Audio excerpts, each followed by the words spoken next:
Our viewers in Overland Park have probably received a ballot in the mail in recent weeks. Yeah, tonight, the city's hosting a town hall to answer some questions about the proposed sales tax increase. So here's a question we have for KSHP 41 News reporter Charlie Keegan. Charlie, how would this proposal impact chip seal? If you don't live in Overland Park, Charlie, that's something that may not be too familiar for you. But if you do, we've talked about this a lot for Overland Park residents.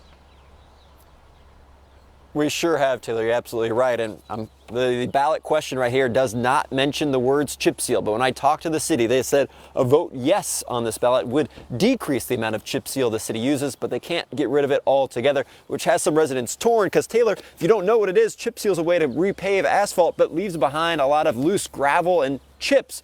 And city residents, they do not like it here in Overland Park. Take a listen. I don't like that when I drive my car down the street, the rocks hit my car and it never seems to actually settle out. I don't much care for it. It's messy. They say it's cheaper and lasts longer, and maybe that's true, but it's inconvenient for us. All right, let's talk to you about the sales tax proposal that's up for debate here on this mail-in ballot. The city currently collects 1/8 of a cent in sales tax specific for roads. It wants to replace that with a 3/8 cent of a sales tax for their road projects.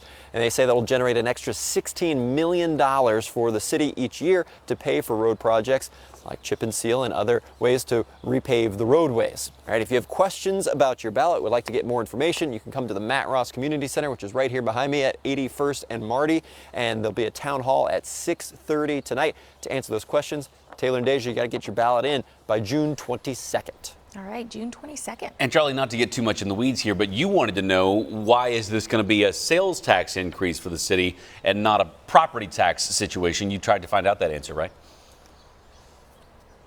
It sure did, yeah. The city views this as a user tax. You know, people who live outside the city use the roads, and people who live outside the city pay sales tax when they buy things in Overland Park. So they feel like this spreads the tax across multiple people instead of just on the city residents here in Overland Park. All right, understood. Charlie Keegan live for us this morning in Overland Park. Charlie, thank you.